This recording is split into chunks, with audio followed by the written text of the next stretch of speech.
You're listening to the latest dose of Bipolar Recorder. This podcast may cause dizziness and blurred vision. Enjoy.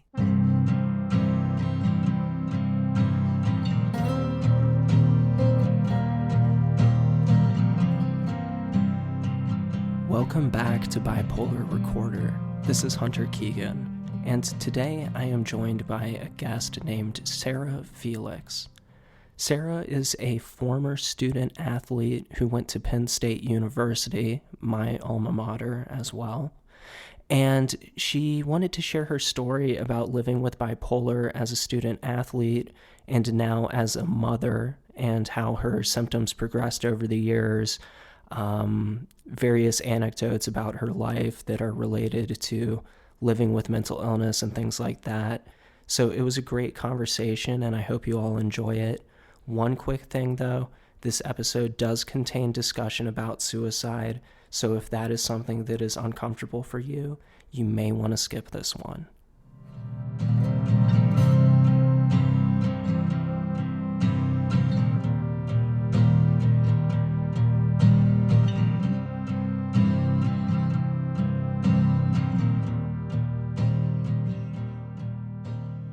Welcome back to Bipolar Recorder. My name is Hunter Keegan, and today I am joined by Sarah.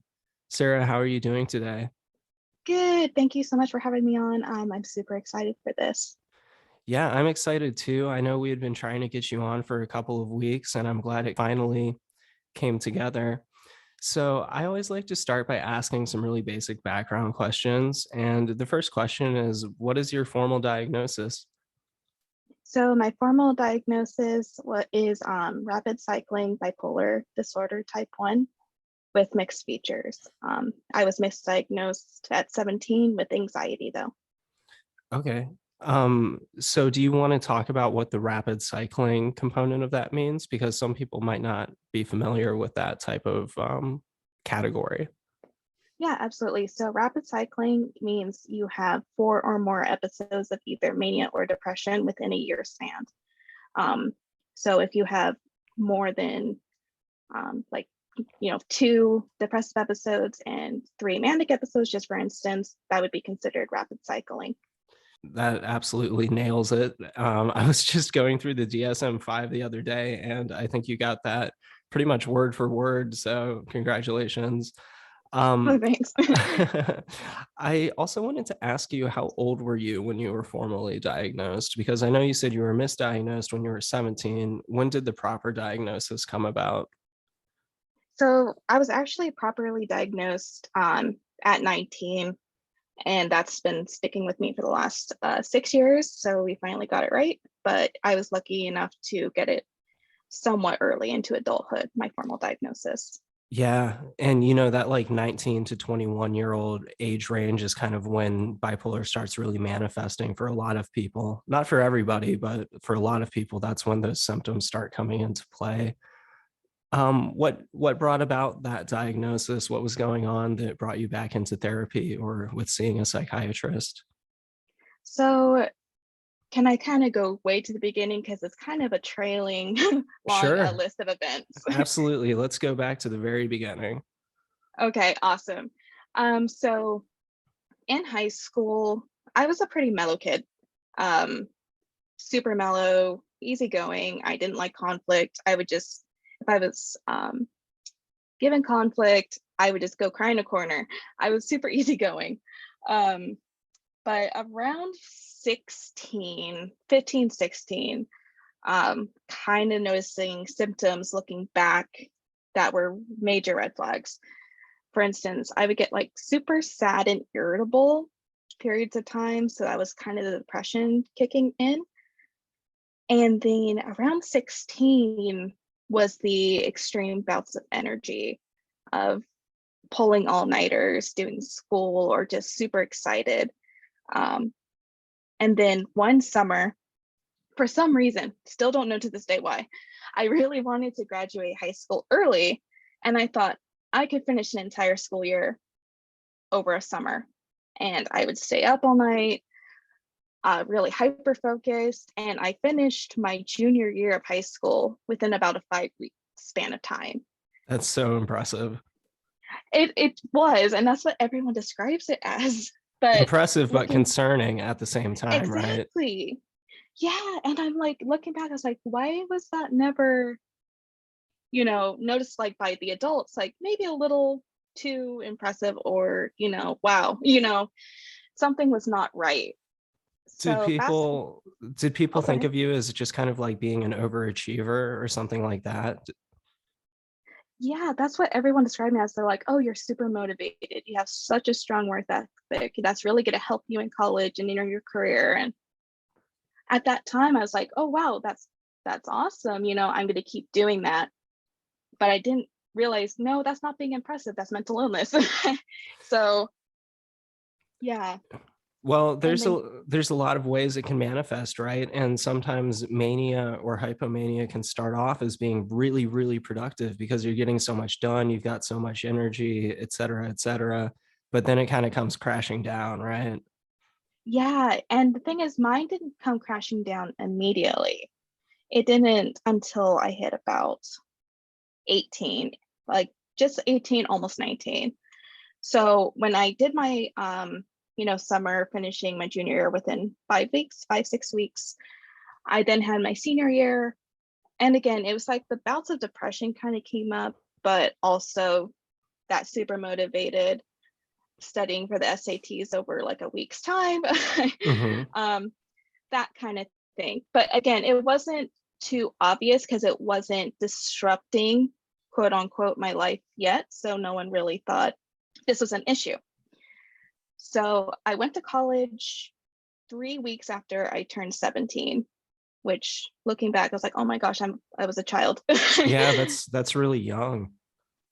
Yeah, and I lived in Texas pretty much all my life. So I went to Penn State across the country. Nice. Um, yeah, and it was a different experience. So, and then my freshman year, I was super stressed out all the time. And again, having those depressive moments, and then having moments where, oh, I can stay up all night and study. Again, it was the same kind of thing, but now it took it up a next level. So my first instance was in freshman year, friend's dorm. We were just sitting watching a movie with a bunch of friends. And it lasted to like 1 a.m. just watching Frozen out of all movies. This is way back in 2013. And then everyone was like, oh my gosh, I'm so tired. I need to go to bed. Like the people at the dorm were like, we're just going to bed. And I Mhm. thought, no, this is a good time to work out. Yeah. I, wearing like just normal like boots that you would wear to class in leggings and a jacket, decided I'm going to run a full circle around campus a couple times Yeah. at 2 a.m. And Penn State is a very big campus, so Very you're much. not talking like a quick 15-minute run. I mean, that's going to take you a while, right? Yeah, about 2.5 hours. Yeah. Yeah. That's an Especially intense because I run. started, oh, yep. So like I started in Pollock Halls. I know you went to Penn State. Yes, I did go to Penn State as well. I'm super familiar. I also started in Pollock Halls in the Beaver dorm, actually. That's where I started running out of Beaver There you dorm. Yeah. go. Yep. So I went from Beaver Hall all the way up to the stadium, um, down that road. I forgot what it's called, but you passed like the art museum. Anyway, Mhm. very long run there at 2 a.m. wearing winter boots. Yeah. Again, How red cold flag, was it? freezing. It Yeah. was, I don't think we hit like super cold yet because this is like mid fall semester, Hmm. but it was like 30s at least. Yeah. Yeah. But that was a red flag. Is this a good point to mention that you were a student athlete as well? You're a very accomplished fencing competitor, right? Yeah, I would say I held my own pretty good. My last year competing internationally was just before my freshman year. I was 40th in the 19 and under category internationally when I was still in the under 16 category. So I was okay. I was recruited to Penn State. At the time, we were the #1 fencing program in the country. So yeah, I was a student athlete full time and I was recruited to Penn State for that. So full-time athlete, full-time student, those are hard commitments to balance, I'm imagining. Yeah, and most people don't realize like student athletes, we're like a full-time job. Yeah. It's you got mornings, like we would have morning workouts at 5 o'clock in the morning. You would go to class for like your 8 a.m., go to practice at 5 p.m. till about 8, and then go home and study. So it was a commitment. Right. That's a lot of stuff going on that leads to the mania. And you were also talking about still having those periods of depression. You mentioned mixed features at the very beginning of the episode. Could you explain a little bit more about what mixed features means? Yeah, so a mixed episode or mixed feature, depending on what term you use, is the same thing. It's where you're both manic and depressive at the same time, which I know does not make sense to most people. I tell people that and they're like, what do you mean? So the best way I describe it is still feeling depressed, but you still, at least this is in my instance, still feeling depressed, but you have the energy, irritability, and racing thoughts of mania. Mm-hmm. So that's the best way I describe it for myself. Yeah, kind of like those negative aspects from both sides of the disorder occurring at once. It can be extremely, extremely disruptive, for sure. So, like you mentioned all these different kind of signs and symptoms in your late teens that led up to the formal diagnosis. You said when you were 19, right? It was when you were Right. formally okay. So, what was like the number one red flag for you that led to the diagnosis, or that really stands out at you when you think back to when those symptoms were originally manifesting? I think the biggest red flag was when I stayed up for 9 days straight. Wow. That, yeah, that was, I think, the biggest, you know, indicator of something's wrong. I wasn't really sure what was wrong, but I knew something was when, and it was hard to explain because I would have friends around me like, oh, I stayed up, so many nights, like I'm exhausted. And I'm like, oh, I've been, staying up for like 7 days straight. Yeah. And it was kind of brushed off like, no, literally, I've been up for 7 days straight. Yeah. Were you sober, or were you using like quote unquote study drugs at all or anything like that too? Or was this just purely the neurological firings in your brain causing these? Purely neurological. I never Wow. took anything in my life. Again, Advil was the extent. So this was pure dopamine rush, 9 days Wow. straight, staying up. I think maybe like, I wouldn't even say sleep, but I say rested maybe 2 hours in that 9 day period. Yeah, kind And of just then, laying in bed and like, yeah, just kind of watching TV. Like that was the extent of rest. yeah. And within that 9 day period, also, again, I also had a company at this time. I was making good money for a college student. I surpassed the six-figure mark salary Wow. wise. Wow. Yeah, so I, again, super motivated. That was misinterpreted. But within that 9 day time, I had this American Express charge card. So you could basically charge up anything, but you had to pay in full each month. When I got that statement after this 9 day long manic episode, I charged up $22,000. Oh my gosh, that overspending is crazy. It is. And the thing is, I didn't have a limit, so it never got declined. Oh my And I God. didn't, and logically not really realizing it until I got the statement when you're kind of coming down off it. Oh, I just spent $22,000. I panicked. I would panic too. And overspending is another common symptom of mania. You have like so many of these classic symptoms going on, like reduced need for sleep, overspending, very goal directed behavior, things like that. So you were like nailing all of those classic symptoms leading up to your diagnosis, weren't you? I was, but at the same time, I lived by myself. I had my own little condo. It was nothing fancy. It was like a little loft condo, and I lived by myself. I would go to class, I'd go to practice, go home, study. So I don't think these symptoms were really seen by others to say, hey, I noticed this. You might want to, look into that. Mm-hmm. So, and then when you're manic, you're not thinking anything's wrong in that moment. But what made me seek treatment or try to start seeking treatment was the depressive side. I noticed I go from super motivated again, staying 9 days up, but then having bouts of depression where I would miss class for 4 days or even a week at a time, Mm-hmm. or not go to practice. And that's like, I feel like really crappy about myself. I don't, just super judgmental about myself, super irritable. That's when I decided, okay, I need to go seek something because I think I have depression. Mm-hmm. So I reached out to campus psychological services at the Right. time.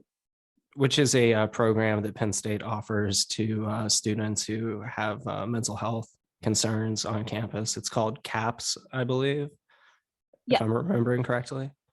yep. I reached out to them. And when I first called them, I was like, hey, I need to be seen. Something's wrong. That's literally the words I had. Mm-hmm. And they were like, well, what do you think's wrong? I was like, I think I might have depression. Again, I was diagnosed with anxiety at 17. I was like, I think maybe that's just acting up. I don't know. They're like, okay, we can schedule an intake call with one of our intake counselors. I'm not exactly sure. That will be in about 3 weeks. And I was like, 3 weeks. I was like, can it be any sooner? They're like, no, it has to, that's our earliest. So I was like, okay, made it the appointment. By 3 weeks, I was starting to feel quote unquote better. Mm-hmm. And I was like, I don't need to be seen. It was just a really bad week. So I didn't pick up the phone when they called. Worst Yeah. mistake. And then a week later, started feeling depressed again, reached out again to make that appointment. And within that 3-week time, again, being on the wait list, again, I should have picked up the phone when they first called. I did have a suicide attempt in that time, Oh my which God. landed me in the hospital for 4 days. Wow. I'm so sorry that happened that way. No, thank you. I appreciate it. But I was lucky enough to, one, be here, and two, get the proper diagnosis and treatment that needed. And that changed my life for sure. It's so unfortunate when people try to reach out for help and then there's a delay or something happens and they're not able to get the services until there is like a catastrophic event that occurs like that. That's a common running theme, I think, for a lot of people in terms of how they receive their bipolar diagnosis. And I'm just so sorry that happened to you in that way. No, thank you so much. I appreciate that. And I completely agree, because 3 weeks for a student, that's half a semester almost. Like, and then not only being like, okay, we can get you in, but waiting another 2-3 weeks for that appointment when someone is going through a really difficult time enough to finally reach out. Mm-hmm. So yeah, I agree. It's hard when it's hard to take that initial step. And then once you get that initial step, sometimes it's so delayed, you're in a worse off position. Yeah, that unfortunately happens a lot. Did you ever ultimately end up trying some of the campus psychological treatments at the CAPS Center, or by that point, did you, after the suicide attempt, did you start working with like an entirely separate mental health team, or how did that play out? So yeah, so I was inpatient for a couple days. The next day I went to school. And Mm-hmm. then I did get referred to CAPS because as a student athlete, I don't know if this is still the case now. And it's kind of a privilege that, looking back, I don't like, that we get unlimited psychological services through CAPS, counseling and medication management, unlimited. Hmm. So for free. As a student athlete, that's one of the benefits. Yes. So Wow. usually for like a normal student, not in like a student athlete status, they would get 5 counseling services and then would have to pay a copay, whatever their insurance was for medication management with a provider. Mm-hmm. For student athletes, we get unlimited counseling services and unlimited medication management appointments with no copay. Okay. So I was referred there, and I did have services, psychological services through counseling, where I would go to therapy at first 3 times a week. Mm-hmm. And that was really helpful. But looking back, I was like, oh my gosh, 3 sessions a week, I would have been pretty much done if I was not a student athlete. So I definitely see a privilege in that. But overall, yes, it was very beneficial. And that's when I also started medication management with the psychiatrist there. Okay, interesting. So I actually also tried to seek services through CAPS when I was at Penn State, which is when my symptoms, especially with depression, were becoming really apparent.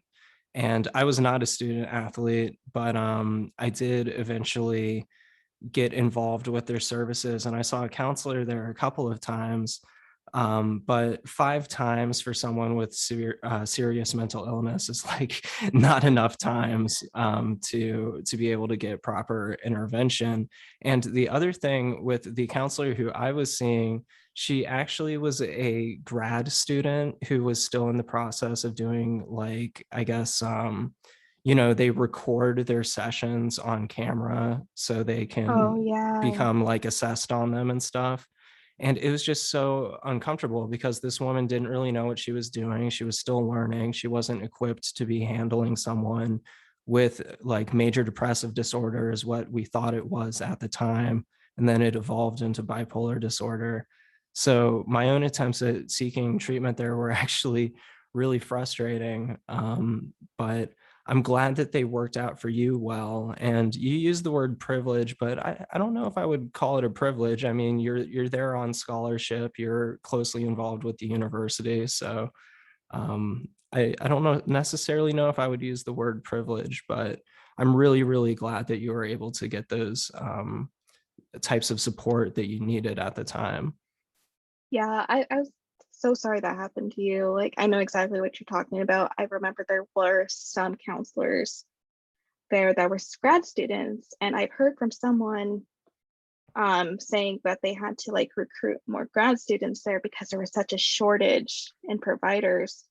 Yeah. And I think that at the time when I went, there were about 9 counselors for 45,000 undergrad students. Granted, not all of them sought treatment, but statistically wise, that's a lot.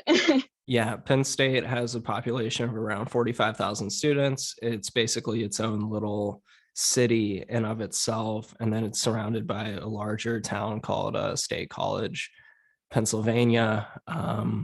They call they informally call the area Happy Valley, which I think is kind of funny from a bipolar standpoint because it's like happy and then valley. So Hey, that's a perfect way to look at it. so that's yeah, that's a really interesting scene over there. Did you feel overwhelmed at all just by the sheer size of the university when you first arrived, especially at the age of 17? Oh yeah, I was panicking Yeah, my it's first, because I crazy. lived, it's huge. And again, I never lived by myself, obviously, never really stepped into that kind of environment before. And I lived in a dorm over in Hamilton Halls and West Mhm. Halls. I But also lived in Hamilton. This is getting weird. really, Yeah. oh my gosh, that's so funny. Yeah, 318 Hamilton Hall. I still remember it. Nice. um, but yeah, it was a different environment. And again, I saw people doing all-nighters, going out partying, super Mhm. energetic, sleeping in on the weekends.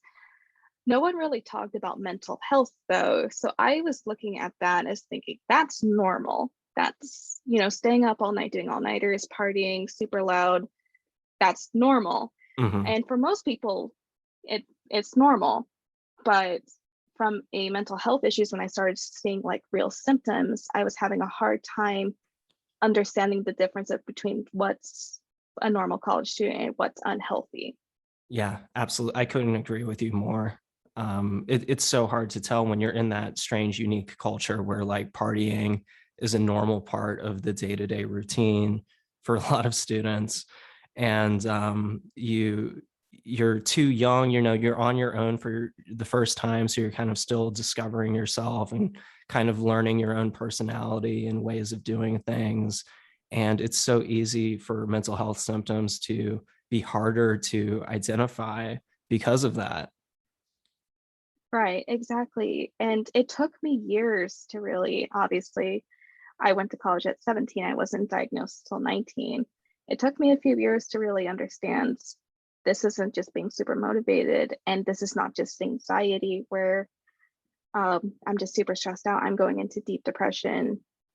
And just, it took years to figure that out. And I feel like it's not really talked about enough from other people. Again, statistically, 1 in 5 people have a diagnosable um, mental health disorder, whether they're formally diagnosed or not. That's the statistic of it. And that's what made it really hard to seek out help, because I'm not understanding that other people are going through that, but they're not speaking about it. I didn't know the difference. I wish, and this is why I'm kind of reaching out more, I wish it was talked about more so people can recognize that healthy versus unhealthy boundary between the two. Yeah, absolutely. Those boundaries can be so nebulous sometimes. I know in one of your emails to me before the recording of this episode, you mentioned that there were some financial constraints after your first year of college, but you continued to work super hard and ultimately graduated, which is amazing. I was wondering, when you were talking about working like 90 to 100 hours per week while also attending university and things like that, how badly do you think that was impacting your symptoms? Oh, it was just aggravating them in each way. It was both aggravating, depressive, and manic symptoms. And that's what kind of introduced the mixed features into play. Because sleep is so important with bipolar disorder. It can affect so much. If you sleep too little, it can trigger mania. If you sleep too much, it can just trigger depression. So working 90 to 100 hours per week, going to school, being a student athlete, running a company in between classes, it's a lot, and it's a lot of stress, and stress tends to trigger depression and mania for me. In those high levels, then not sleeping or getting so overwhelmed you just want to sleep in one day. It was just a vicious cycle. And that's why, literally, rapid cycling, I would go from depressed to manic, and then it would kind of drop down to like a stable level for a couple weeks, and then it would go to depression, then to mania. So it was just this constant roller coaster. How were you doing academically at the time? Were you able to also stay on top of your classes? I mean, obviously you graduated, so I would imagine that you were doing quite well. So yeah, not the best. So in my freshman year, I had a good GPA. When I went back after, I had my company, it was working so much, and where I got my diagnosis was my sophomore year. My grades would go from really good a couple of weeks, as you can imagine, like super motivated, studying a lot, and then depressed, not going to class. So overall, I would say it was good average. But then there was one time where I just could not go to class. And on my transcript, that entire semester had to be removed, or basically made an exception on my transcript because my grades were so low due to bipolar disorder. It took me from 2013 to 2019 to officially graduate because of this. So yeah, I did not finish the conventional 4 years. It took me a while because of the academic performance, but I am in grad school now. But because I was able to explain on my applications can you explain why you'd graduate with a 2.3? Okay. Again, yeah, not the greatest, but I passed. Hey, it worked And out in the end. it worked out in the end. I graduated. And in my applications, like on the GRE, I scored 2 points from perfect. My LSAT, I scored 171. I did good, but my grades suffered because of this. And I was honest in my grad school application, like, this is what was going on. And kind of like, this is how I'm able to overcome it through medication and therapy. And I've been able to succeed in grad school. So it took time, but it worked out.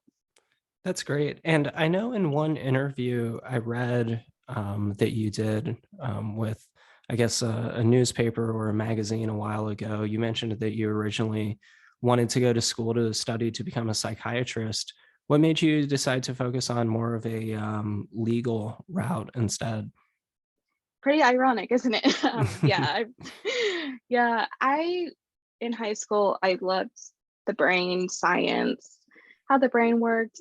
In high school, I thought there was only two things, though. I thought there was only depression and schizophrenia. I was super naive that there's a whole world besides that. So going into college, I started as a pre-med major. I realized I hated the Krebs cycle, the Calvin cycle, physics, all that. Being a doctor was not for me, and that's okay. Sure. I'm just glad I figured that out early on versus when I graduated. But my second year, when I went back, I really loved economics, business side of things. And I really took off with that. I started my MBA. I got a career in financial services at a very large bank. I love it. But I work in underwriting. Super Okay. boring, I know. But I kind of deal a lot with policy and procedures, and I deal with the legal team on how to implement new laws into underwriting guidelines. Again, super boring. I love it. But I kind of wanted to switch sides of the table from going from operations to kind of dealing more with the legal side. So I do me. I'm not going to be some, big litigator or anything. I'm going to work in lending law, but I'm happy. Yeah, and I mean that's what matters. So I'm glad that you figured out what you wanted to do when you were relatively at a young age. I feel like I'm still trying to figure out what I want to do with my my traditional career, my day job career, and things like that. So I always think that's awesome when people are able to find out what does and doesn't work for them and kind of pursue what their true interests are. So I think that's super cool. Yeah, I think it's important to like do what you want to do and not push through something you dislike just to make others happy. Right. So that's an important thing. Do you have any advice you'd give to a young college student who believes they may be suffering from mental illness? Yes. So the biggest thing I would like recommend anyone like that college age, that critical time between 18 and 22, where symptoms of bipolar disorder, depression, anxiety kind of come up is trust on how you're feeling. If something feels off or not right, even in that moment, something might be going well, but you're just not feeling right. Don't be afraid to seek psychological services and get advice from a medical provider, because that's my biggest regret I have, is not seeking treatment sooner when I had all these red flags and I was feeling bad or feeling off. Definitely don't be afraid to do it. The scariest part is really reaching out, at least in my perspective. That was the hardest part. But once I did that, my life changed in so many ways. It's not super easy, but it got me on the right path to kind of get treatment and become stable again. That's awesome. And I think that reaching out definitely feels scary at first, but then it just becomes like a routine thing that you do, and that anxiety and those reservations kind of evaporate. Right. It really is truly the hardest part. If it's a scare, you don't know what's going on necessarily. Again, I thought maybe it was just depression, even though a lot of scary things were going on. It does take a lot of courage to do it. I did not have the courage for a long time, but really just don't be afraid. They're there to help you and it will work out. It's just taking that first step. Yeah, absolutely. So what, if you don't mind me asking, what was your hospitalization experience like? Do you think that it helped stabilize you? How did you feel after you got out? So during that time, to be honest, I don't remember too much of it. I Yeah. just remember it's a little chaotic. It was at a very small regional hospital, obviously, in State College, not super big. And it was only for a couple days. I think it definitely helped because that gave me the diagnosis so I could get treatment, you know, outpatient wise. It was able to get me in a safe place to kind of reevaluate everything and kind of refocus on, okay, here's the next step moving forward. So I can see that, okay, there is a future. It was a good time out from the outside world, if that kind of makes sense. Yeah, and that's kind of the way that they describe it, is that they want it to be like a hiatus from the stresses and whatever of daily life. I think that's really good that you had a positive experience there and that it helped you. You know, sometimes it doesn't help some people. So I'm always glad to hear of situations where it did work out and people got those services that they need. So very, very, very happy to hear that that happened. Do you have a particular achievement that you're super proud of that you were able to accomplish despite mental illness? Yeah, so honestly, super cheesy, but the proudest accomplishment is really being here today. Wow. Because again, anyone that goes through bipolar disorder or any kind of mental illness knows it's a lifelong thing and it takes time to kind of find a routine, find proper medications to help if that's what's recommended, or proper therapy if that's what's recommended. Kind of being here today is like, okay, I was able to get through all these hardships. Still, again, nothing's perfect. Some days are worse than others, but for the most part, I'm within that healthy spectrum range and that, you know, I'm not crossing into depression too much or crossing into mania or hypomania too much. Things are pretty stable. So I'm happy I'm here today. And I feel lucky. And I'm also proud of myself for the hard work I do on a daily basis to stick to my routines and the boundaries I set for myself. That's so great to have that big picture perspective. That's just awesome. What medications are you on currently? So currently I am on Wellbutrin and Lamictal. Okay. So that's what's worked best for me so far. But what got me in a stable spot for so many years was Abilify Mm-hmm. and Lexapro and gabapentin. However, when I started Abilify as a student athlete, they said this was back when it just became generic, so it was getting prescribed a lot.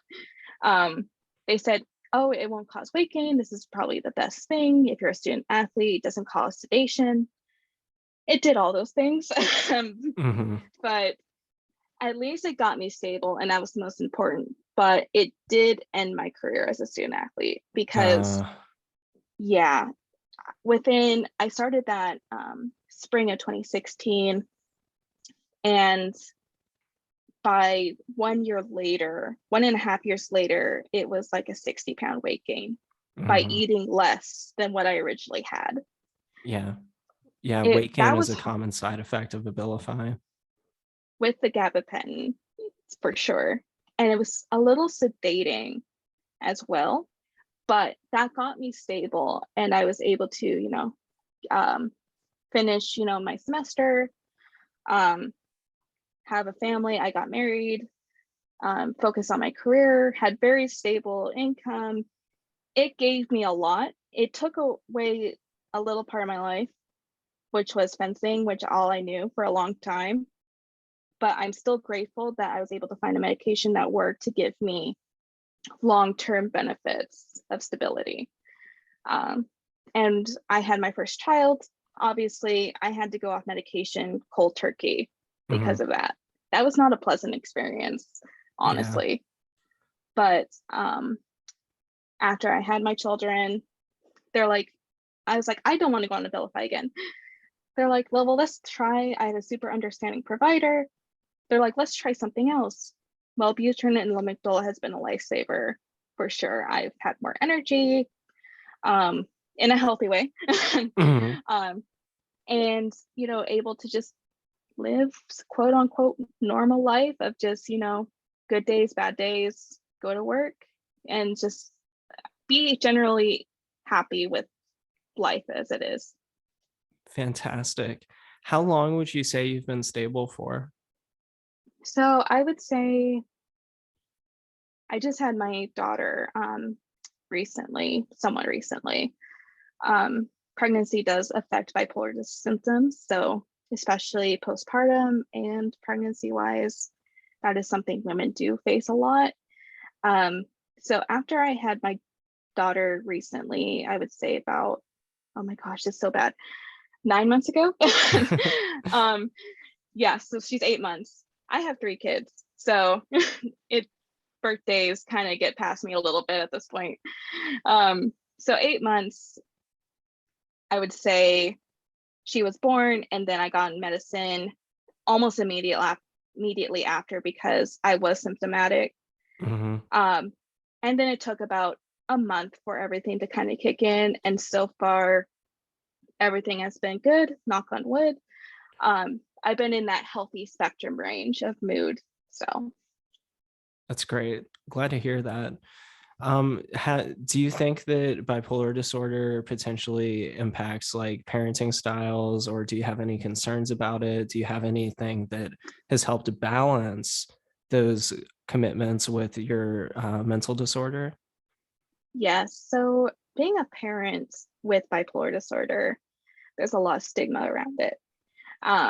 I had a very close friend, no longer a close friend, say, I had my son, I was going through a really hard time. And she's like, aren't you afraid that you will give it to your children? And that was like again, that stigma of the genetic factors that go into bipolar disorder, or how, if you're so depressed, how are you going to be a good parent? These are real questions I've been asked. So those are concerns. Yes, the genetic factor, but also just kind of looking at yourself of, am I going to be a good parent if I am depressed? Am I going to be a good parent if I maybe am manic and staying up all night on a project instead of spending time with them? So those are concerns. But I really think if you're a parent, to really focus on keeping yourself healthy. And sometimes we get so drawn into our kids, and they are our life. But we also need to focus on taking care of ourselves. Sometimes we forget about ourselves, like, oh, I am a mother, but I'm also Sarah. And I think it's really important. Anyone with bipolar disorder, focus on your own personal boundaries, because a healthy parent, healthy individual means a healthy parent for your kids as well. They need a healthy parent. So really taking that time and focusing on what you need, and being in the pregnancy part, so I can speak on the woman side of it.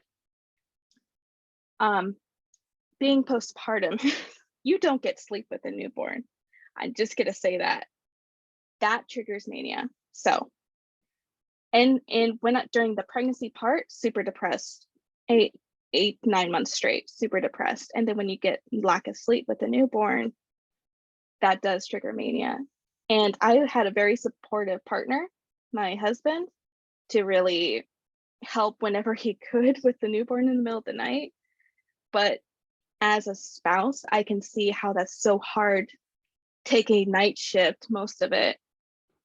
Because then men can develop postpartum depression as well. So I kind of saw that on his side. So there's a lot of factors that go into mental health and being a parent as well. Yeah. It definitely sounds like a complicated situation, but I'm glad it sounds like you're making it through it and that you have the support of your partner. Um, I wanted to ask you, I mean, I would imagine you're very passionate about parenting. Is there anything else that you're passionate about right now? Are you potentially getting back into fencing or anything like that? Anything else that you're really looking forward to or that you've got going on right now? Yeah, so I again got stable like for sure recently. No more kids. I'm definitely done. I have three under four. I'm done.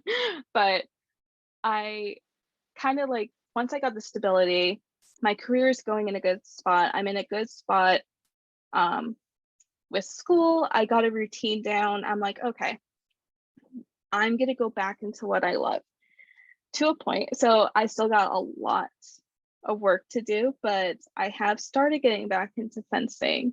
I recently had my first regional tournament about a month and a half ago. I placed second. So I'm super happy of that because it gives me a good outlet as well. Exercise has always been a good outlet for me.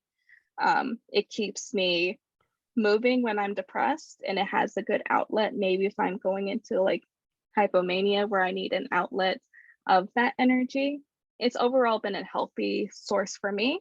And I'm super excited to kind of get back into it. I don't know if I'll ever be on the international level again, but I do have a goal to kind of see how far I can go with it again. That's so cool. Congratulations on getting back into that. I'm so glad that you were able to pick that back up after some time. Thank you. Yeah, I'm super excited. Again, I love it. I've been doing it since I was 12 years old. All my friends and family have been involved in the sport. Again, it's a small sport to say the least.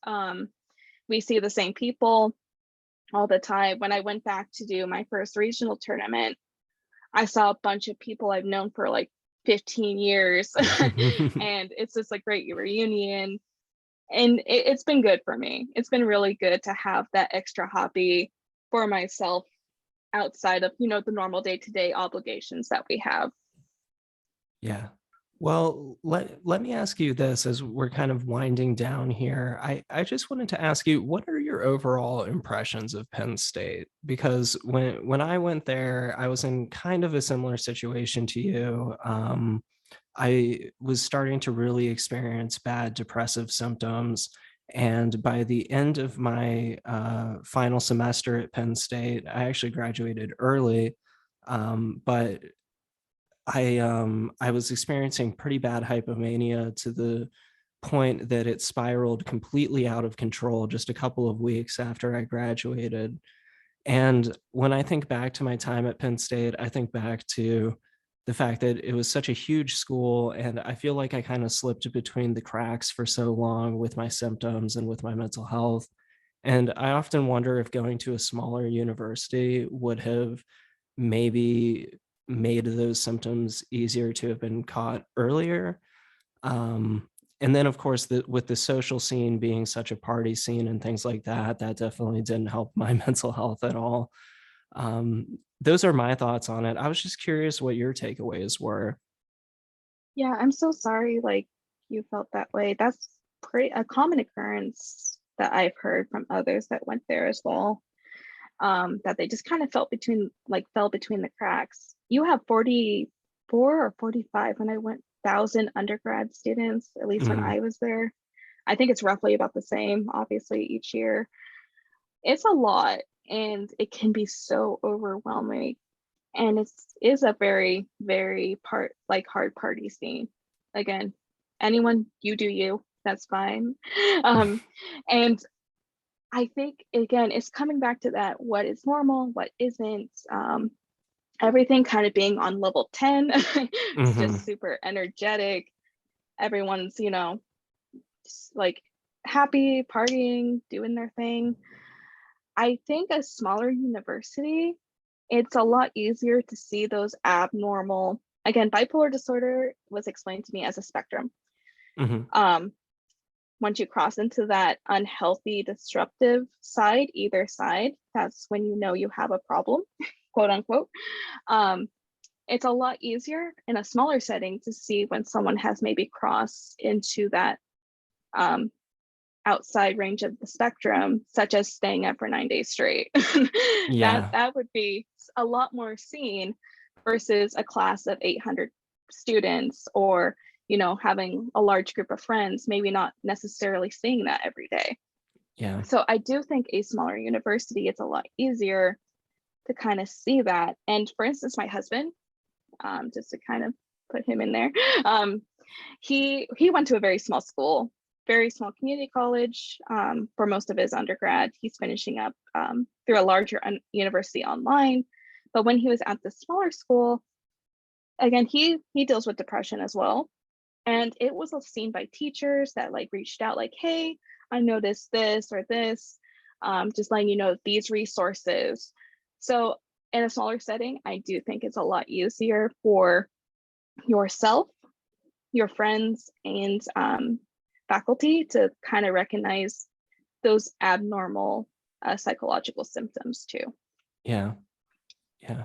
Do you have any questions for me about anything, or would you like to plug any projects that you're working on or anything like that before we wrap up the show? Yeah, if anyone wants to follow me on Twitter, it's S Felix 21. But yeah, I just want to again say anyone who's dealing with bipolar disorder to like really know you are a valuable person. You know, it is treatable, and we will get better. And for you though, I do have a question about Penn State. Yeah. Also, what in that like large campus and your experience with CAPS, directly, so with CAPS, what do you think they could do to kind of improve their structure for students in the future that may be Um, dealing with like schizophrenia, bipolar disorder, and anything like that? that's such a good question. I mean, I graduated from Penn State going on 10 years ago, so I'm not sure how much it's changed since then. But my impressions when I personally was working with the CAPS services back in like 2012 or 2013, I think that they need to have actual like fully licensed therapists and counselors working there. I think working with graduate students for someone who has a severe mental illness or a serious mental illness, I don't think that they're the best resources, just because they don't have the training yet. I did not like that when I met with my counselor for that handful of times. I didn't like that the sessions were video recorded. It made me uncomfortable. So Yeah, that's something that I think could be changed if it hasn't been changed already. And then, like you were saying, they just simply need more people working there so they can more promptly respond to students who could potentially be in crisis situations, like the one you were in. So I guess better staffing, more experienced staff. Yeah, those are the two things that really come to mind for me. yeah, I completely agree with that. And honestly, if I was ever videotaped in a therapy session, that would give me so much anxiety. I don't know, just having that there, I would not like that either. Yeah, it was Um, ridiculous. And I mean, I was involved with a lot of extracurricular stuff at Penn State as well. I can't get into the specifics of it, but I was involved in a lot of extracurricular stuff that was like, had like scholarship contingency aspects to it and stuff. And I did not feel I could be completely transparent with the counselor because I didn't know if that information would somehow get back to them or what, because a lot of what I had going on at that time was also like illegal drug activity and stuff like that. So you can't just yeah, openly talk about that with somebody um, who like, you're on video. It doesn't feel private. It doesn't feel like a confidential session or things like that. And those aspects of my life that were present at that time were directly relevant to what I had going on with the exacerbation of my bipolar symptoms and things like that. Yeah. Oh my gosh. I am so sorry that happened because yeah, that would be such an uncomfortable situation. And I completely like get that because I was also kind of hesitant even reaching out to the university through my, student athlete. It's called student athlete insurance. I don't know exactly what it's called because I was worried it was gonna get back to like my coaches and they would not start me because of that. And yeah, having a therapy session videotape, that would feel like a disposition more than like, yeah, like an actual therapy session. And I Yeah. knew, yeah, and that would just stress me out. I had someone working there too in CAPS, just like as a receptionist. But they heard that we only had two, I don't know if it was still the same for you, two medical providers, one psychiatrist and one nurse practitioner for everybody. And they said they had about 4,000 to 5,000 patients for each of those providers. Mm-hmm. That's not sustainable in any No. means.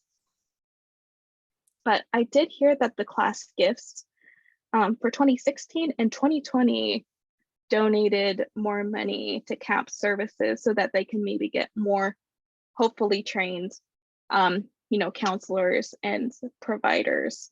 So I really hope it has improved because it in theory is such a great resource, but like you said, and in my experience too, it was not perfect.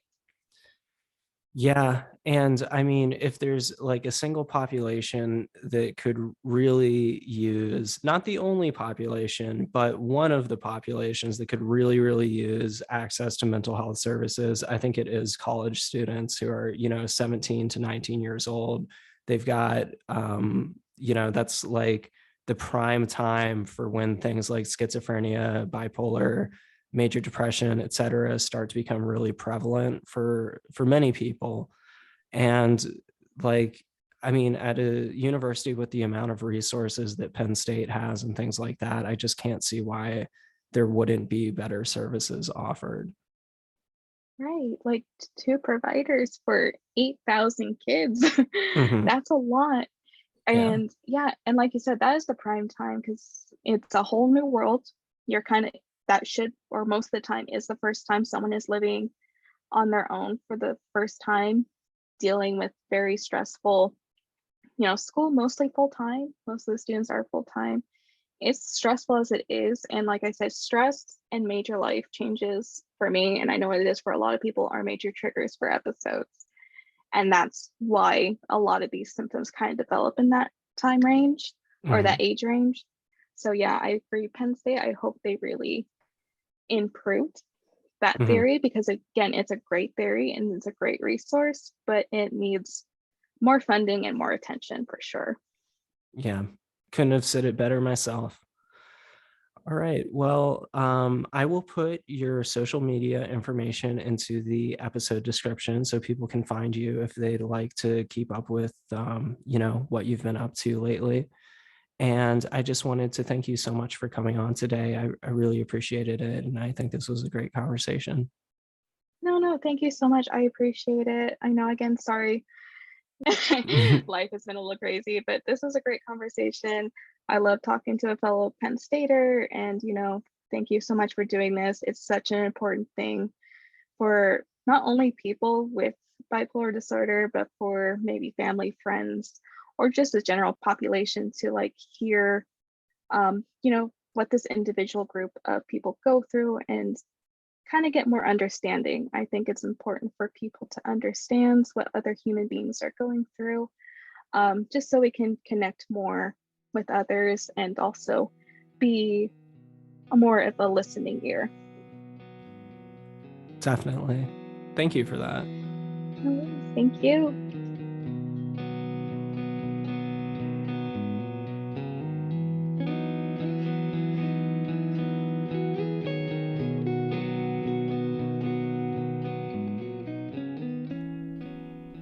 Thank you so much for listening to this episode of Bipolar Recorder. My name is Hunter Keegan, and our guest today was Sarah Felix. I will post Sarah's social media info in the episode description if you'd like to connect with her. Bipolar Recorder can be found on Twitter at Bipolar Recorder, and I can be found on Twitter at HHKeegan. Feel free to follow or reach out on there if you'd like. Also, if you've been enjoying the show so far, be sure to tell your friends about it. Maybe even consider leaving a rating and review on Apple Podcasts. These are quick ways to help bring more attention to the show and get the word out about mental health. Thanks again for listening. Don't forget to take your meds.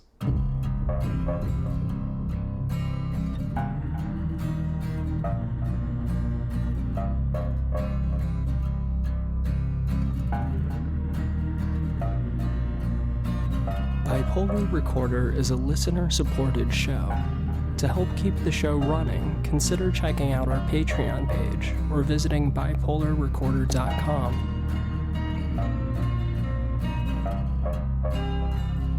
Unless otherwise stated, the hosts and guests on Bipolar Recorder are not licensed mental health professionals. Bipolar Recorder is not a substitute for therapy or professional medical intervention. If you are having a mental health crisis, please contact your local emergency services.